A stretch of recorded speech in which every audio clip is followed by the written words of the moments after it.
All right, so this week we're going to talk about, or this lecture rather, we're going to talk about the global economy.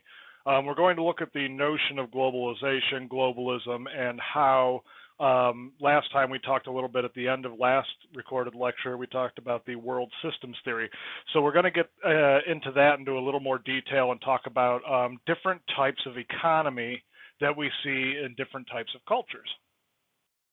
So to kind of put everything into perspective, before we start talking about variation in economic systems cross-culturally, it's important to understand kind of what percentage of each population there is on the world. If we look at just some of the major countries here on this graph, we can see that the U.S. has comprises roughly 4.3% of the global population, whereas a country like China or India, India being 17.9%, China being 18.5%.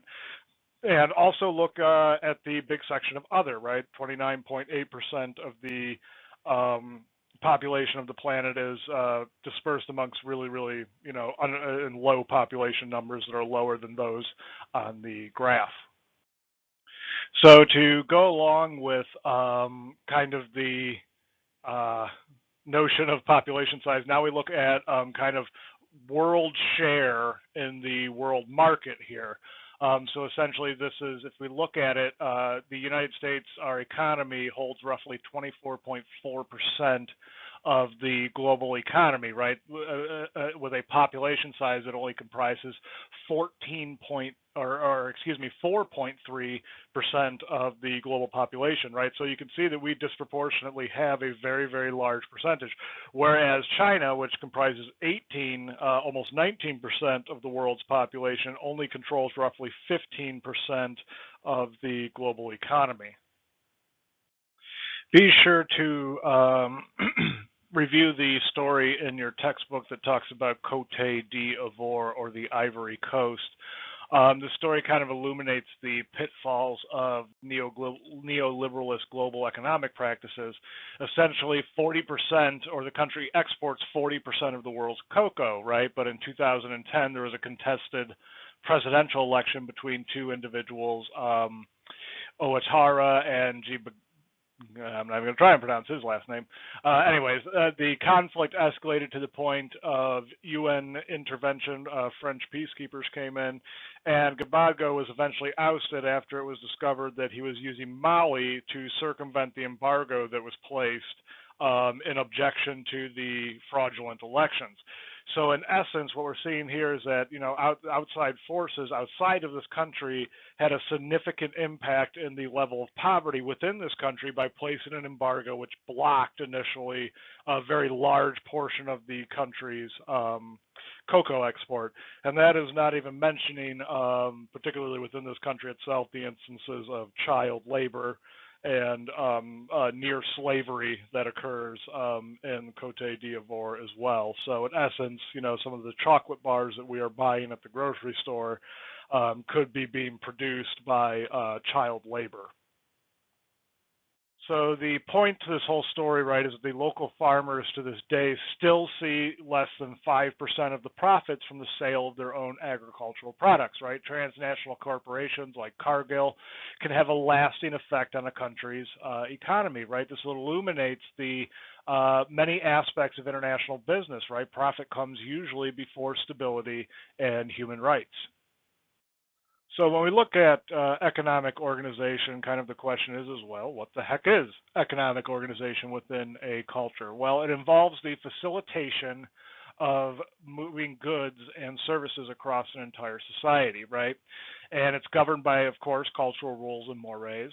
And an individual will always seek to interpret the rules to their benefit. This is something that we call, or economics call, or economists, maximizing, right? So it's kind of the same thing when we talked a little bit about work and, how your bosses always seek to maximize the most amount of labor that, to get out of you for the least amount of money. Whereas you, as an employee, your goal or your maximizing of benefit is to do the least amount of labor for the greatest amount of profit.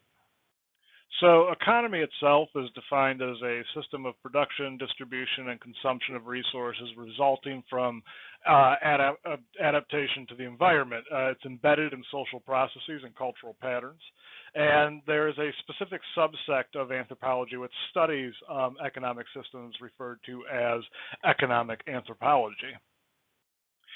So when we start to examine kind of the process of globalization or how businesses have become larger and transnational, we kind of look at this notion of flexible accumulation. These are strategies that transnational corporations use to ensure increasing profit margins, essentially by taking the more expensive parts of their costs, usually the labor element, and offsourcing or outsourcing it. Usually, when a corporation is confronted this, or when you look in their own literature, it's usually phrased as adapting to the global market, right? But this actually means that they're going to be offshoring jobs to cheaper labor markets or outsourcing jobs to third-party entities which can provide the labor for cheaper instead of keeping the labor within the country of origin.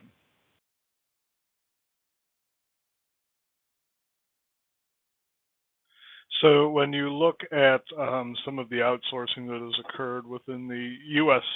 Economy, specifically our transnational or multinational corporations, roughly between the decade of 99 to 2009, you had a 2.9 million jobs added overseas, while roughly just under a million jobs were cut in the United States.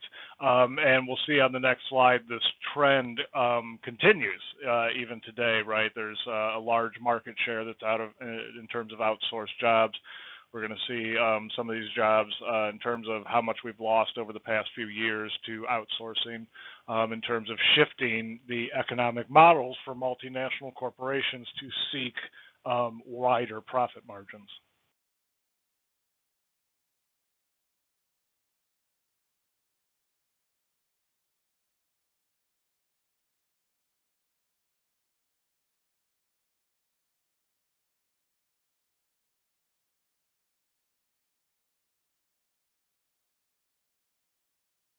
So far we've kind of talked about economy in a sense that we're all familiar with it, with the kind of global U.S. market share economy. But what I want to talk about in terms of how economic anthropologists view economy, it's essentially these different modes of production, right? And a mode of production is a way of organizing the production, right, which is a set of social relationships through which labor is deployed to wrest energy from nature using tools, skills, organization, and knowledge, right? This was proposed by the anthropologist Eric Wolf. And he outlines two essential modes of production. You have the capitalist mode of production, in which money buys that labor power and social gaps tend to develop between people. Non-industrial societies, where it's a kin-based mode of production and labor is usually given as a social obligation, and the gap between people is much less apparent. In terms of your means of production, these are your land, the labor, and the technology you use to wrest energy from nature, right? Lands as a means of production, or individuals or kind of economic systems which use land as a means of production, are foragers. These are this is what ties people between the land and nature. Those ties tend to be a little bit less permanent than among food producers, so essentially these people can be more mobile. Foragers can move around in large geographic areas, whereas food producers tend to be tied a little more to the land, and the rights to the means of production also come through kinship and marriage, right? This is where you have individuals who have land rights, or family-owned farms, or individuals own plots of land, and they use those to grow their agricultural materials. So work is organized very differently depending on the culture that we're looking at and the size and complexity of the culture. It's most often based heavily on kinship patterns, but can vary dramatically cross-culturally. If we look at a few examples, just from New Guinea, we have the Tor. In the Tor, the women cut down sago palms, whereas in the Abalam, which is a group not too far away from the Tor, the men cut down the sago palms, right? So there's a difference in the division of labor there. And complexity acts as a function of population size, right? The higher the population, the more complex or the more divisions of labor that there are. Another means of production is something we refer to as communal work, right? These is regardless of the society, work is generally done communally, right? But there are some activities that are specific for communal production. One example we like to use is the making of chicha beer in rural Mexico. It's exclusively and ritually a communal task. Essentially, the women in the village will gather and communally spit into the chicha jug, and the saliva enhances the fermentation of the corn. It's used as an opportunity to build social cohesion through communication and gossiping. So it's a way to promote social solidarity while at the same time, producing an actual product. So in terms of adaptive strategies, which describes basically a society system of economic production, this comes from a gentleman named Cohen, and he identified 5 main adaptive strategies, right? We've already talked about 2 a little bit of agriculture and a little bit of foraging, right? But foraging is also known as hunting gathering. Then, of course, you have horticulture. You have agriculture with 2 distinct types, as well as pastoralism and industrialism. So hunter and gatherer societies or hunter-gatherer modes of economic production, the procurement of resources come exclusively from wild sources, right? It's the longest running economic system in our species. Humans exert little or no control over the environment, which is kind of false. No matter what, in terms of when we are in an environment, we exert some sort of control over it, or we exert an influence. We have an impact, essentially. It's a highly mobile system which changes regularly depending on environment and resource availability, right? So these are people who go out and hunt on a regular basis, like our San Bushman here that you see featured to the right in the photograph. So if we look at some of the cultural elements of hunter-gatherer groups, they are generally nomadic or live in semi-permanent villages, which tend to shift depending on seasons.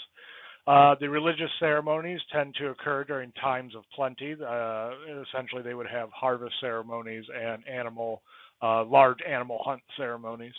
They tend to be a little more egalitarian. Some are. It's kind of a sliding scale. Some are more egalitarian than others. There's generally a division of labor that occurs along lines of sex and age. Males do certain tasks, adult females do certain tasks, and children also participate in certain tasks. And subsistence, of course, like we've already said, is acquired only through natural resources. If we look at hunting and gathering, a lot of people operate under the false assumption that it has disappeared over time since it is such an ancient practice, but it actually is not. There are modern hunter-gatherer groups that still exploit the environment in the traditional sense, but they also participate in the wider nation economy. So essentially what these modern hunter-gatherers do is they use the modern tools, they use the modern technology to continue that traditional lifestyle, but use the products or the gains from their hunts and their gathering and use that to sell on the larger, wider market. So the examples that we're going to use here are the Sharanahua in Peru and the Misstassini Cree in Canada. As a matter of fact, there's a Sharanahua featured in the picture here, and he's holding a mahogany seed. And essentially, they are actually really skilled mahogany craftsmen. Another example of a hunter-gatherer group that exists in a modern nation state is the Kun, which is a hunter-gatherer tribe that exists in the modern nation state of Namibia. So they have full rights to hunt giraffes and any of the other creatures that are normally protected under poaching laws, but they live the traditional hunter-gatherer lifestyle, still living in their traditional villages and practicing their traditional ways of gathering food. If we look at the Misstassini Cree, another modern hunter-gatherer group in Canada, they still live and hunt in the communal dwellings during the winter season in which they gather or hunt caribou. And they make caribou hide clothing as well as bone tools out of that. They are part of the modern Cree nation. And the hunter-gatherer practices only occur seasonally, right? So during the summer, they live in houses and go to other jobs as part of their normal professions and earn money that way. But when the caribou season comes, they go out, they hunt, and they produce products out of those caribou carcasses that they hunt. If we look at the Sharanahua in Peru, apart from being great mahogany craftsmen, they use steel axes as well as have a great fondness for shotguns. They trade turtle eggs as well as animal pelts, jaguars on the modern market, as well as their mahogany furniture and tools that they make and pieces of art. So just another example of a modern hunter-gatherer group that still kind of lives and practice ancient traditional life ways, but still participates in the modern nation-state economy. So let's take a small detour real quick and look at one of those seasonal ceremonies that I referred to in a hunter-gatherer group. We're going to look at the old Seminole ceremony here, and this comes only during harvest times. The green corn ceremony, this Seminole ceremony, which is actually not just exclusively Seminole ceremony. There was actually many Native American groups east of the Mississippi River that practiced the same kind of seasonal ceremonial schedule, right? So the green corn ceremony was held every year to celebrate the growing season. It also celebrates a new year and new beginnings, right? And the ceremony lasted 4 to 8 days where there was dancing, games, and religious events. The men danced and sang. Men did not eat anything during the green corn ceremony. They drank very strong teas that helped cleanse their bodies. And these strong teas were actually kind of interesting. One of them is called the black drink, which is an extraordinarily strong purgative. So that green corn ceremony was essentially a Thanksgiving celebration and a quest for purity amongst the men, right? The black drink was consumed to cause the men to vomit and purge their bodies of bad spirits. If we look at another form of subsistence or another means of production here, we have the mean of horticulture, right, which consists of having small gardens, usually one per family, used for growing food, right? These gardens may be burned at the end of the season to create ash fertilizer and kill crop-suppressing insects for the next growing season, right? This is known as slash and burn, or otherwise known as swidden agriculture. So if we look at different types of agriculture, we have 3 different distinct types. You have field-based agriculture, which involves growing in established fields. You have that swidden-based agriculture, which involves both the slash and burn practice as well as rotating fields and produce every season. And then if you practice exclusively slash and burn agriculture, you're burning growth lots at the end of the season. Mainly this particular practice is mainly practiced in the tropics. As a matter of fact, it's practiced so commonly in Guatemala, Mexico, Belize, and some of the Central American countries that during the end of the growing season, when they do this when they do these big burns, you can actually see it from space. So there are 2 general categories of agriculture that we see today. We have agribusiness, which is that large-scale industrial agriculture that we're all kind of familiar with.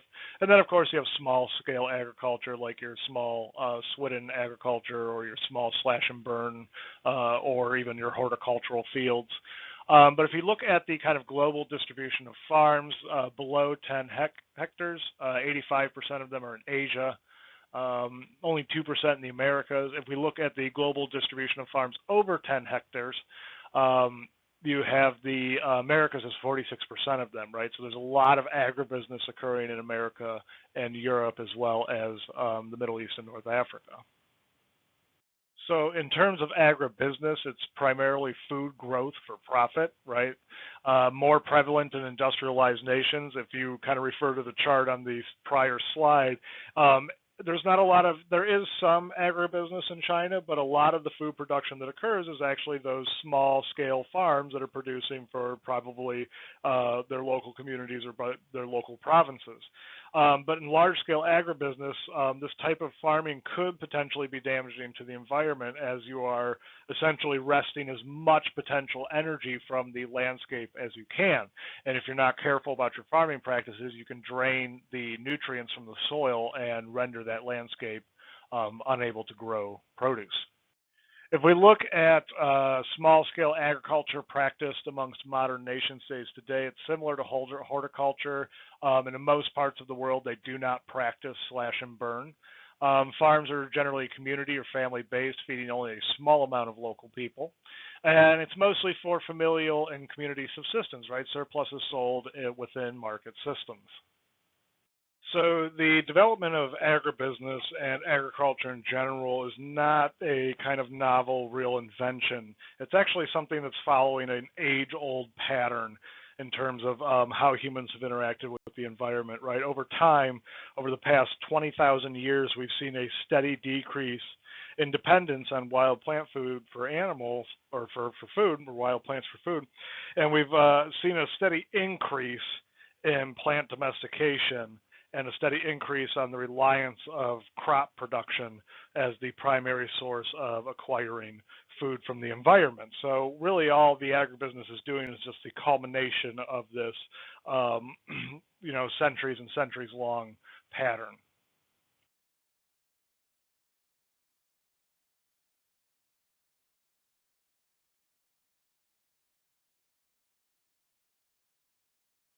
So something that we see that's kind of unique and interesting is right at the adoption of agriculture, we start to see, at least in the skeletal material that we dig up, that, the individual human, our health profile actually went down. We started to suffer from more infectious diseases. We started to suffer from more dietary related nutritional deficiencies, and a whole host of issues.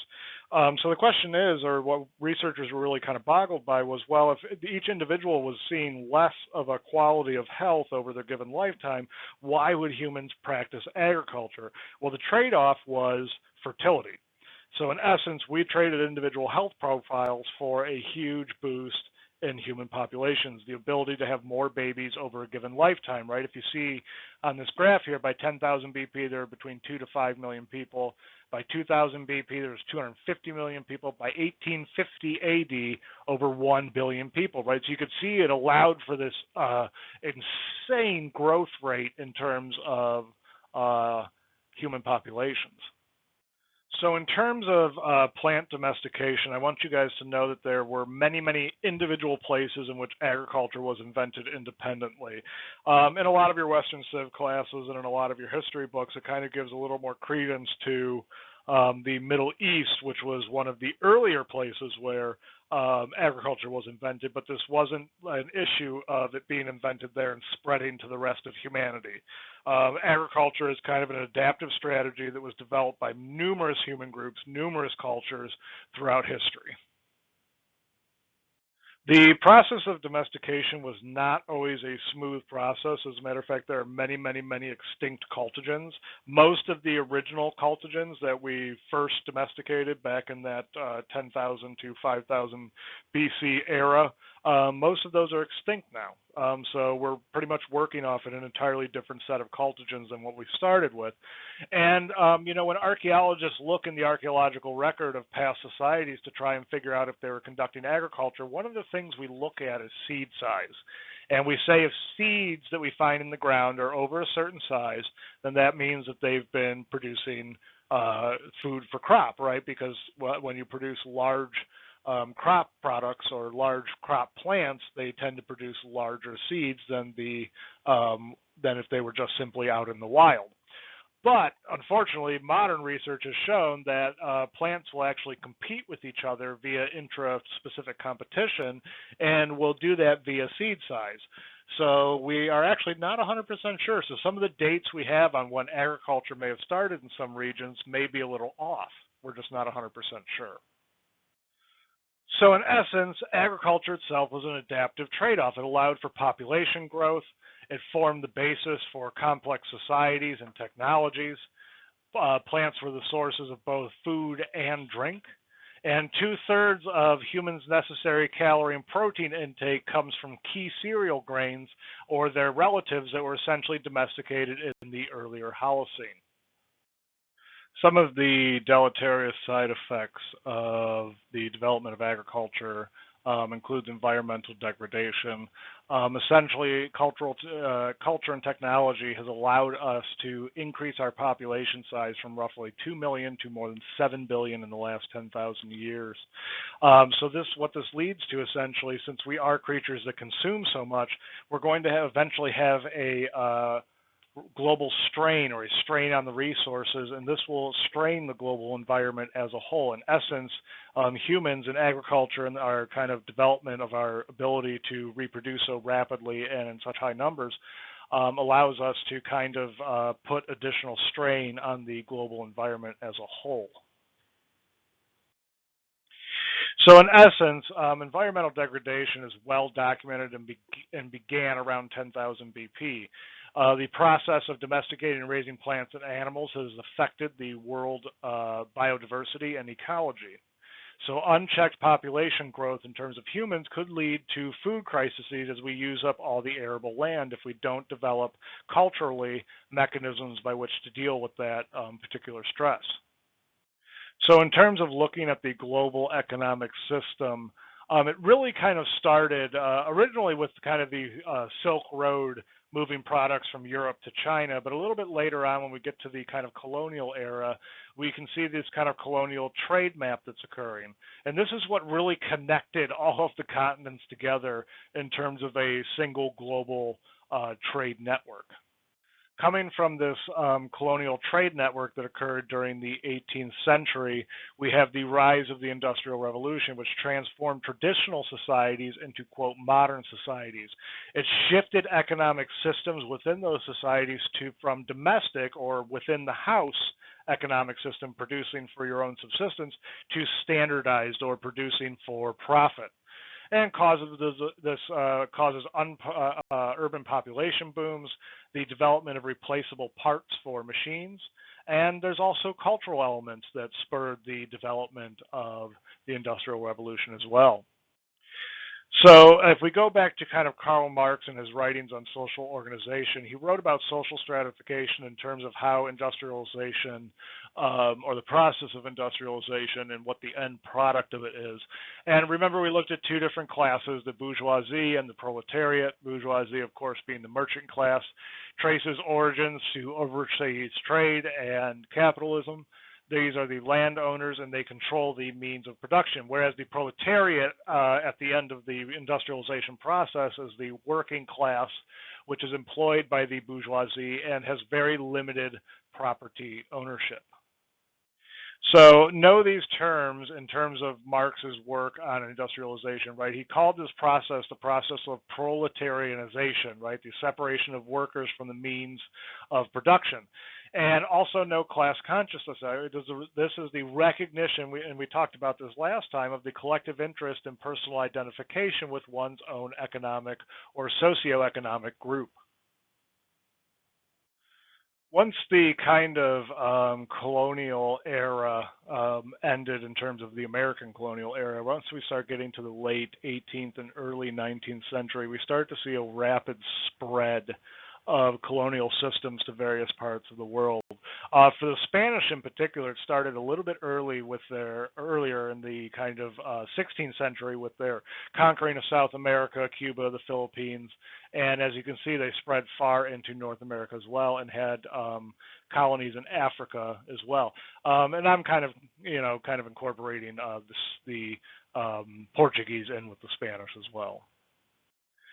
British colonialism is particularly shocking in terms of its geographic spread and influence all the way up through the start of the 20th century. It wasn't really until World War I and World War II when Britain slowly started losing economic and political control over colonies did their colonial system really collapse.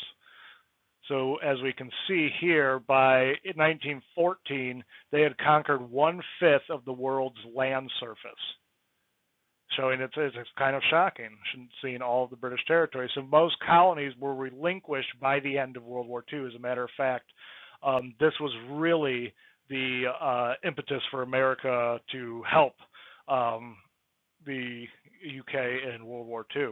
And their kind of drive for colonialism was really fueled by that earlier colonial trade triangle. They were really trying to start the world global trade system. In terms of French colonialism, they conquered Western Africa and Central North America, which they essentially sold to the United States. We all know about that, the Louisiana Purchase. And this was fueled by church, state, and military strategy. The French actually governed by direct and indirect rule. In some places, they put direct French citizens in charge of the colonies, and in other places, they chose native individuals to kind of set up the colonial governments. And in terms of colonialism, a lot of people ask, did America really participate in colonialism in terms of displacing or placing another group of people under another sovereignty? And as a matter of fact, we really did. If you look at kind of the Indian reservation system and our interaction with native tribes over the course of the United States history, it really kind of mirrors the global colonialist system quite well in terms of denial of sovereignty and control of economic interest. So if we look at colonialism as a system which really was derived to try and set up a globalized or globalization network in terms of world trade, but it did have severe effects in terms of the identity of some people. So essentially what this is called, or once the colonial system collapses, it really turns into something that we refer to as nation building, right? This is post-colonial efforts aimed at drawing nation boundaries with little regard to ethnicity or cultural affiliation, right? So we look at what happened in Rwanda, right? The colonial government, Belgium, essentially, created an arbitrary separation between the indigenous population, which was later used as reasoning for genocide. So essentially there were two groups. You had the Hutus, which were darker skinned, less than 10 head, owned less than 10 head of cattle. And then you had the Tutsi, right, which were fair-skinned and owned more than 10 head of cattle. So in terms of, there's both a racial aspect to this, of course, the Tutsis being more fair-skinned and essentially were created as a privileged class by the Belgium. And they're the ones who were more economically successful in terms of their own indigenous trade system. The Hutus, on the other hand, had darker skin and were less economically successful, owning less than 10 head of cattle.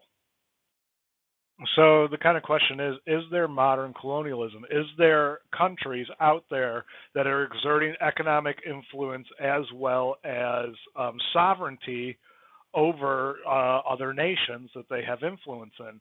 Oh, yes, it is definitely still happening. Today, we kind of refer to this as something called intervention policy, or formerly known as white man's burden. It's the notion that intervention, or in the other words, industrialization, modernization, and individualism particularly, are desirable evolutionary advances that all humans and all human cultures must be exposed to. It's also in the form of neoliberalism, right? The idea that government should not regulate private enterprise and that free market forces should rule. This is a dominant theme in intervention philosophy, right? It's the notion that, well, if we bring you capitalism, then you will magically turn into what we consider a good and fruitful society.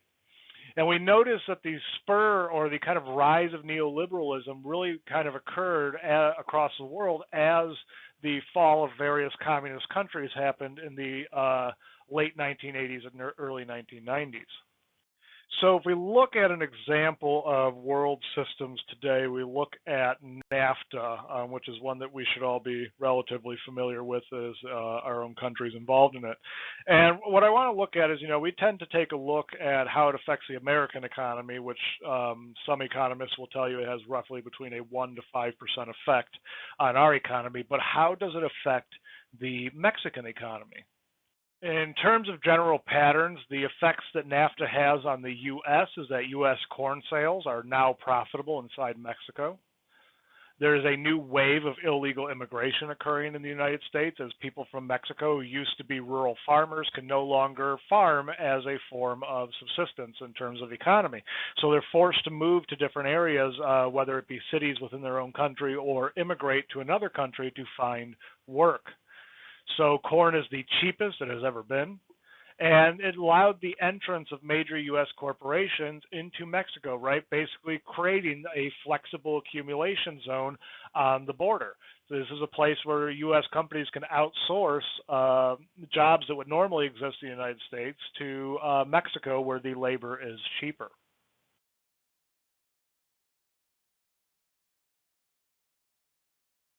If we look at the effects that NAFTA has had in terms of general patterns on the Mexican economy since its institution, it has rapidly ended a 7,000-year farming tradition in which most individuals got their subsistence off of trading their agricultural products in market systems within their own country. Mexican corn is not sold domestically or exported anymore.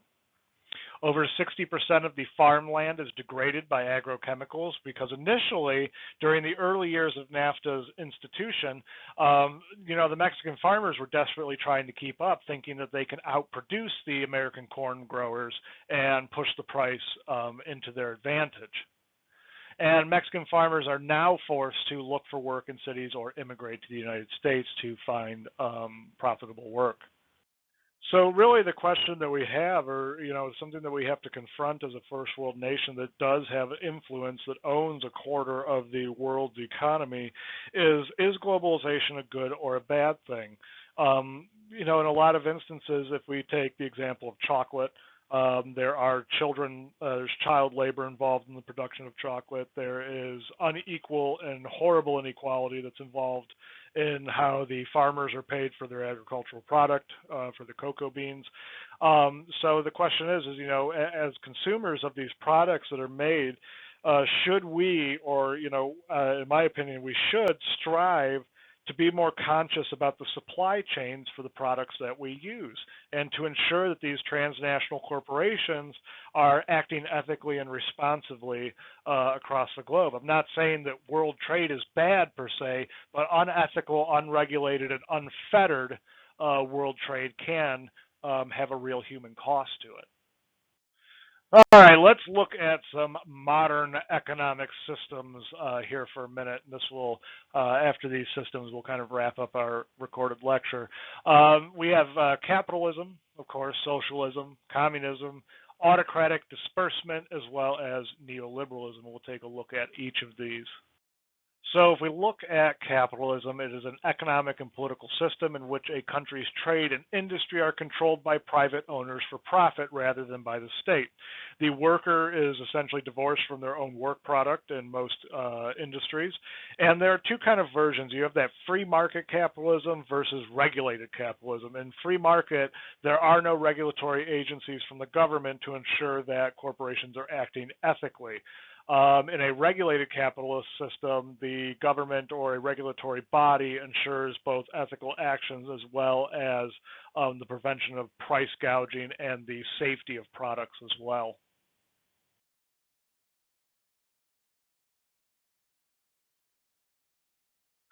In the socialist economic system, it's a form of social organization that advocates that the means of production, distribution, and exchange should be owned or regulated by the community as a whole. Some elements of the EU economy are considered socialist, and in essence, kind of socialism itself has kind of gotten a really bad rap in the United States. And I think a lot of that comes from our fighting Germany in World War II, and Hitler originally calling his party the kind of socialist party of Germany. But socialism itself, in terms of its modern conception, is kind of the radical idea of sharing. It's the notion that the community as a whole should be responsible for regulating business practices and business outputs. So what it essentially assures is a little more ethical practice in terms of business, and it prevents or attempts to prevent as much as possible the growth of wealth inequality. So I kind of throw this graphic in here because it makes me chuckle when everyone decries certain things as being socialist. There are a lot of socialist programs in American history that actually provided a lot of benefit for us. And you can even trace back the kind of fear-mongering for socialism back in 1790 when public schools were proposed. People were scared, that's socialism. Then there was printed in the papers, right? The public water system in 1808, same instant, public highways, public parks. And of course, public health care, right? Everyone screams that these are socialist systems, but these are systems that, we tend to take for granted today because we use them so regularly. So if we look at communism, in essence, it's extraordinarily loosely defined. The means of production as well as the product of work are controlled by the community. Resources are regularly redistributed among all members of the group, right? It works well in small-scale societies, but a lot of people get confused and think that what was displayed in Russia and what was displayed in China was actual communism. That wasn't. That was kind of politically unique systems, right? Communism on its very base level is where you redistribute all the resources in your group amongst the members of the group evenly.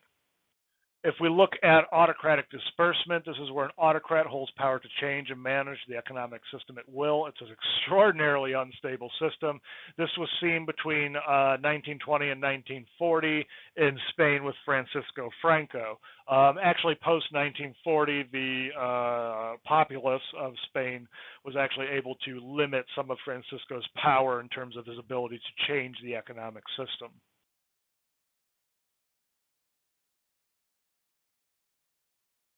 So let's take a look at some reciprocity systems, and this kind of relates to the video that I have posted for this week that I'd like you guys to watch, which is about a Kula expedition. We have a few different types. We have balanced reciprocity, which is essentially direct exchange, right? The value of the gift is calculated, the time of repayment is specified, and essentially in these type of systems, you have the selling of surplus foods.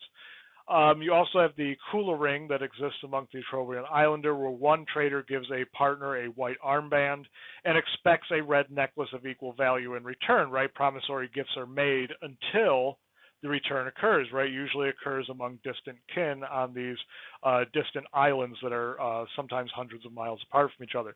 So in essence, the Kula ring, which is a very unique system or exchange system, follows a generalized or balanced reciprocity rule.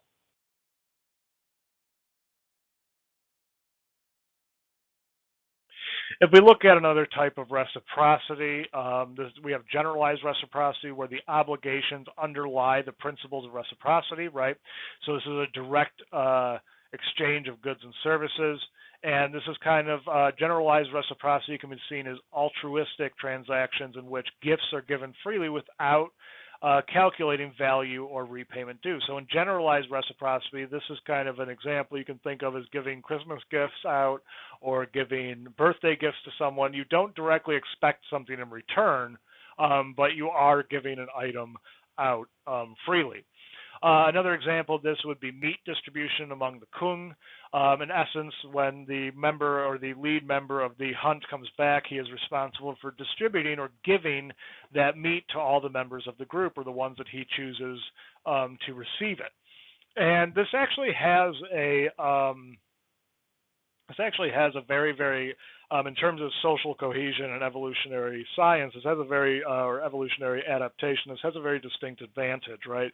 So when you go and you do this type of reciprocity, essentially you're giving someone something for nothing.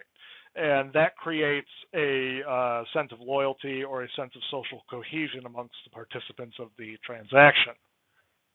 And in terms of negative reciprocity, this is an exchange where one party tries to get the better of the other party, right?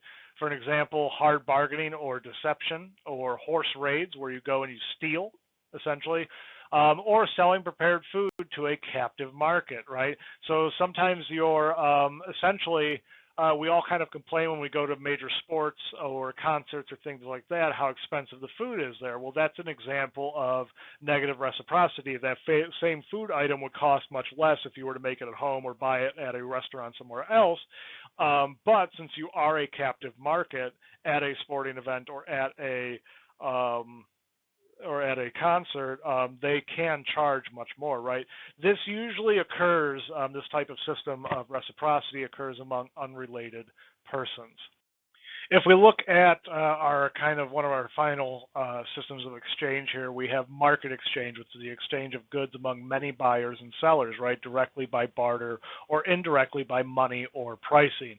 An example of this that we can see is a Yoruba market in Nigeria and the Haitian market that you can see in the lower left there. The markets include crowds of buyers and sellers, instant information on prices, and the freedom of market entry and exit. So there's really no sense of a captive audience or a captive market.